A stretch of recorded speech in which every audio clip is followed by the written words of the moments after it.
যদি কোন ব্যক্তি সাহাবায়ে কেরামরা যে বিশ্বাস রাখতেন সেই বিশ্বাসের অন্য বিশ্বাস রাখে, না ওই বিশ্বাস রাখি না, মা আয়েশা যে বিশ্বাস রাখে ওই বিশ্বাস আমি রাখি না, সে মুসলিম থাকবে?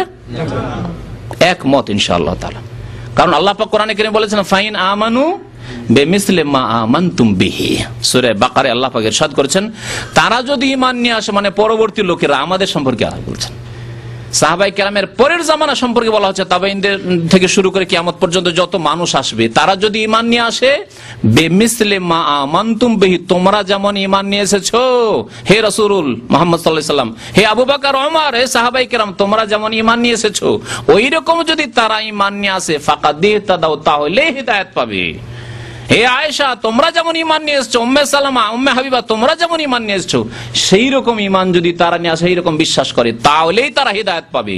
ওয়াইন তাওয়াল্লাউ, আর তারা যদি বলে না না মা আয়েশা মাতা বললে কি হবে, নবী মরেননি, নবীর ইন্তেকাল হয়নি, তাহলে ওয়াইন তাওয়াল্লাউ ফাইন্নামা হুম ফি শিকাক, তাহলে তারা বিক্ষিপ্ত হয়ে রয়েছে, তাদের অন্তরে শিকাক, ফাটল রয়েছে, কোরআন সুন্নাহর সাথে মজবুত হয়ে নাই, তারা অটুট নয়, শিকাক, বিক্ষিপ্ত, বিচ্ছিন্ন হয়ে রয়েছে।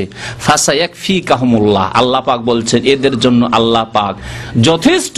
হে নবী তোমার জন্য এরা, আল্লাহ পাক রব্বুল আলামিন বলছেন যে হে নবী তোমার এরা কোনো ক্ষতি করতে পারবে না, তোমার দিনের কোনো ক্ষতি করতে পারবে না, আল্লাহ পাক তোমার পক্ষ থেকে এদের জন্য যথেষ্ট। আল্লাহ এদের হিসাব নেবেন, এদের সাথে বোঝাপড়া আল্লাহ পাক করবেন। ফাসায়াকফিকাহুমুল্লাহ বলছেন যে সেই অসুস্থতা ইন্তেকাল হয়ে যায় নবী সাল্লাল্লাহু আলাইহি ওয়াসাল্লামের, লানাল্লাহুল ইয়াহুদা ওয়ান নাসারা, ইহুদি খ্রিস্টানদের উপর আল্লাহর লানত হয়েছে, ইত্তাখাযু কুবুর আনবিহি মাসাজিদা, এর অর্থ করা হয়েছে কালাত। তারপরে মা আয়েশা বলছেন ওয়ালাউলা যালিকা, এই ভয় যদি না থাকতো নবী সাল্লাল্লাহু আলাইহি ওয়াসাল্লামের কবর সম্পর্কে, লা উবরিজা কবরুহু, তাহলে বা লা আবরাজু কবরাহু, দুই রকমের রিওয়ায়াত, লা উবরিজা কবরুহু, তাহলে নবী সাল্লাল্লাহু আলাইহি ওয়াসাল্লামের কবরটিকে প্রকাশ্য জায়গায় রাখা হইতো, ঘরের মধ্যে দাফন করা হইতো না। ঘরের মধ্যে এই রহস্যই দাফন করা হয়েছে যে তাহলে যেই সেই ঢুকতেও পারবে না, আর কবরের কাছে গিয়ে সেজদাও করতে পারবে না, কবরের কাছে নবীর কাছে দোয়াও করতে পারবে না, আর নজর মান্নত ওখানে পেশ করব, দরখাস্ত আরজি পেশ করব, এইসবও করতে পারবে না। যদি বাইরে হইতো কোন জায়গায়, খোলা জায়গায়, তাহলে কে পাহারা দিবে? যখন তখন এসে দরখাস্ত নিয়ে আসে, ইয়া রাসূলুল্লাহ নজর রহম ফরমাইয়ে, তারাহাম ইয়া নবী আল্লাহ তারাহাম, ফাজাইলে দুরুদ ফাজাইল আমল শোনাবো, তার কবিতা শুনাইলাম একটা, ইয়া রাসূলুল্লাহ রহম করুন, দয়া করুন, এগুলো এসে পড়তো, কে বাধা দিত খোলা জায়গায় থাকলে? ওয়ালাউলা যালিকা, এই আশঙ্কার জন্য নবীর কবরকে ঘরের মধ্যে দেওয়া হয়েছে, না হলে বাইরে দেওয়া হতো, লাউবরাজা কবরহু, কবরকে বাইরে দেওয়া হতো, লাবরাজু কবরহু, অন্য রিওয়ায়াতে সাহাবায়ে কেরাম খোলা জায়গায় তার কবর দিতেন, কিন্তু এই আশঙ্কায় খোলা জায়গায় কবর দিলে কিছুদিন পরে শিরক বিদআত শুরু হবে, কবর মাজার পূজার ব্যবসা যখন শুরু হবে তখন বড় মাজারে পরিণত হবে, আর সবাই এসে সেজদা করা, কে মান্নত করা, কে হাঁস মুরগ জবাই করা, কি তাওয়াফ করা, এইসব শুরু হবে।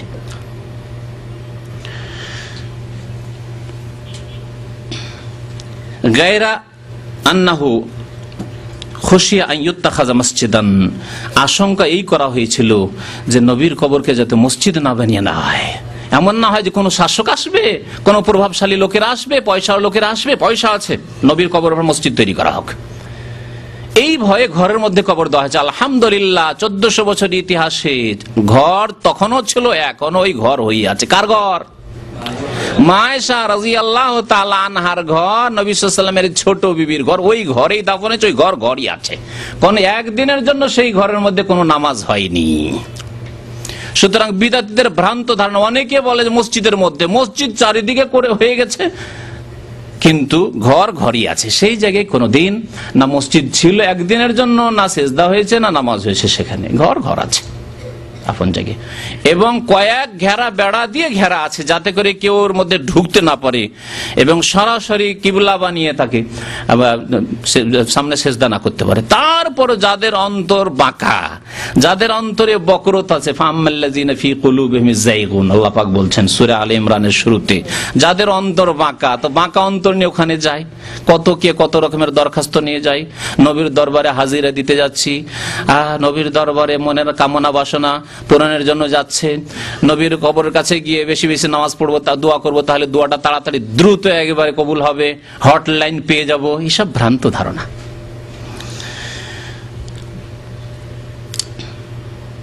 জন্দব রাদিয়াল্লাহু তাআলা আনহু বর্ণনা করেছেন, সামি'তু নবী সাল্লাল্লাহু আলাইহি ওয়াসাল্লাম ইয়াকুলু ক্বাবলা আন ইয়ামুতা বি50। নবী সাল্লাল্লাহু আলাইহি ওয়াসাল্লামের ইন্তেকালের 5 দিন আগে, এখানে দেখেন সামি'তু নবী সাল্লাল্লাহু আলাইহি ওয়াসাল্লাম, আমি নবী সাল্লাল্লাহু আলাইহি ওয়াসাল্লামের কাছে শুনেছি ক্বাবলা আন ইয়ামুতা বি50, তার মওতের ইন্তেকালের 5 দিন পূর্বে। ক্বাবলা আন ইয়ামুতা ওখানে পড়লেন মাতা, আর এখানে ইয়ামুতু, ওটা মাজির সেগা ছিল, পাস্ট টেন্স ছিল, এটা হচ্ছে ইয়ামুতু।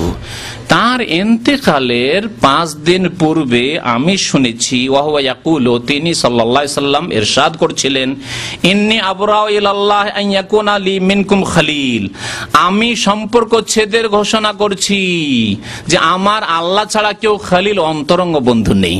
আমি কারো সাথে অন্তরঙ্গ বন্ধুত্বর কথা বলছি না, বরং এই ঘোষণা করছি যে আমার কোনো বন্ধুত্ব নেই কারো সাথে অন্তরঙ্গ বন্ধুত্ব। খলিল এমনি বন্ধু আলাদা, সাদিক বা রফিক এগুলো হচ্ছে বন্ধু, এমনি বন্ধু, কিন্তু খলিল মানে হচ্ছে অন্তরঙ্গ বন্ধু, যার ভালোবাসা হাড়ে হাড়ে সেরায় সেরায় গোশতের বিভিন্ন অংশে ঢুকে পড়েছে।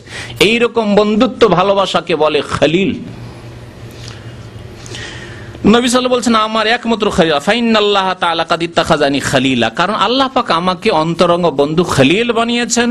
কামা ইত্তাখাযা ইব্রাহিমা খলিলা, যেমন ইব্রাহিম আলাইহিস সালামকে অন্তরঙ্গ বন্ধু বানিয়েছেন। ওয়ালাউ কুনতু মুত্তাখিযান মিন উম্মতি খলিলা, আমার উম্মতের কাউকে যদি আমি অন্তরঙ্গ বন্ধু হিসাবে গ্রহণ করতাম তাহলে লাত্তাখাযতু আবু বকরিন খলিলা, তাহলে আবু বকর সিদ্দিক রাদিয়াল্লাহু তাআলা আনহুকে আমি অন্তরঙ্গ বন্ধু হিসাবে গ্রহণ করতাম। কারণ বাল্য জীবনের বন্ধু, বড় হয়ে বন্ধু, সারা জীবনের বন্ধু, সেই যুগের ইসলাম আসার পূর্বেরও বন্ধু, ইসলাম আসার সাথে সাথেই বন্ধু, হ্যাঁ, সুখেরও বন্ধু, দুঃখেরও বন্ধু, সোর পাহাড়ের গুহারও বন্ধু, সব জায়গার বন্ধু। আল্লাহ শুনে রাখো, তারপরে কি বলছেন, ওয়া আন্না মান কানা ক্বাবলাকুম কানু ইয়াত্তাখিযুনাল কুবুরা মাসাজিদ, তোমাদের পূর্বে যে সব জাতি ছিল, আমাদের পূর্বে কোন জাতি ছিল? ইহুদি খ্রিস্টান। মুসা আলাইহিস সালামের অনুসারী তো তারা নয়, অনুসরণ প্রথম যুগে করেছে, তারপরে তারাই বিভ্রান্ত হয়ে গেছে কবর পূজারীদের মতো। যেমন নবী সাল্লাল্লাহু আলাইহি ওয়াসাল্লাম উম্মতের দাবিদার কবর পূজারীরা, তারা বিভ্রান্ত হয়ে গেছে। ওই রকম মুসা আলাইহিস সালামের উম্মত ছিল তারা, তারপরে এইরকম বিভ্রান্ত হয়ে গেছে। ওই রকম ঈসা আলাইহিস সালামের অনুসারী আর খাঁটি অনুসারী নেই, সব বিভ্রান্ত হয়ে গেছে আজকালকার কবর পূজারীদের মতো, যারা নবী সাল্লাল্লাহু আলাইহি ওয়াসাল্লামের অনুসরণ থেকে বিভ্রান্ত হয়েছে। তোমাদের পূর্বের জাতি যারা ছিল, ইয়াত্তাখিযুনা কুবুরা আমবিয়াইহিম ওয়া সালিহিহিম মাসাজিদা, তারা তাদের নবীগণের কবর এবং নেক লোকদের, ওলিদের কবর কে মসজিদ বানিয়ে নিয়েছিল। ফালা, সাবধান, ফালা তাত্তাখিযুল কুবুরা মাসাজিদা, তোমরা কবরগুলিকে সেজদার স্থানে পরিণত করিও না। ওয়া ইন্নী আনহাকুম আন যালিকা, আমি তোমাদেরকে এই রকম পাপ থেকে, অন্যায় থেকে নিষেধ করছি, খবরদার এরকম কাজ করবে না। ইন্নী আনহাকুম আন যালিকা, কত সুন্দর স্পষ্ট কথা, আমি তোমাদেরকে নিষেধ করছি, খবরদার মসজিদের ওপর, মসজিদের ভিতরে কবর দেবে না, কবরের উপর মসজিদ বানাবে না, মসজিদ কবরের পাশে সেজদা করবে না, সবগুলি অর্থ এতে শামিল। মসজিদকে কিবলা বানাবে না, মসজিদকে, কবরকে কিবলা বানাবে না, কবরকে সামনে করে তোমরা নামাজ পড়বে না, এই সবগুলি অর্থ এতে শামিল রয়েছে। ইন্নী আনহাকুম আন যালিকা, মুসলিম শরীফের হাদিস, হাদিস নম্বর 1216। আবু উবাইদা রাদিয়াল্লাহু তাআলা আনহু বর্ণনা করেছেন, আখিরু মা তাকাল্লামা বিহি নবী সাল্লাল্লাহু আলাইহি ওয়াসাল্লাম, সর্বশেষ যে বাণীটি ছিল রাসূলুল্লাহ সাল্লাল্লাহু আলাইহি ওয়াসাল্লামের, সর্বশেষ বাণী কি ছিল? আখরিজু ইয়াহুদা আহলিল হিজাজ ওয়া আহলান নাজরান মিন জাজিরাতিল আরব, হেজাজের ইহুদিদেরকে আর নাজরানের খ্রিস্টানদেরকে মিন জাজিরাতিল আরব, জাজিরা আরব থেকে, আরব উপদ্বীপ থেকে বের করে দাও। ওসিয়ত ছিল যেদেরকে রাখবে না এখানে। আরেকটা হাদিস রয়েছে, আখরিজুল মুশরিকিনা মিন জাজিরাতিল আরব, মুশরিক পৌত্তলিকদেরকে জাজিরা আরব থেকে বের করে দাও, অর্থাৎ স্থায়ীভাবে বসবাস করতে দিও না।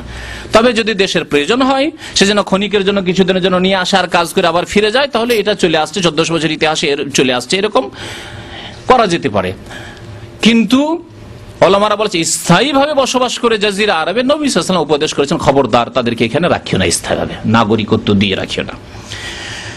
ওয়ালামু, আর জেনে রাখো, আন্না শিরারান নাসে আল্লাযিনা ইত্তাখাযু কুবুরা আমবিয়াহিম মাসাজিদা, সৃষ্টির নিকৃষ্ট, শিরারান নাসে, মানুষের মধ্যে নিকৃষ্ট মানুষ হচ্ছে আল্লাযিনা ইত্তাখাযু কুবুরা আমবিয়াহিম মাসাজিদা, যারা নবীর কবরগুলিকে মসজিদ বানিয়েছে।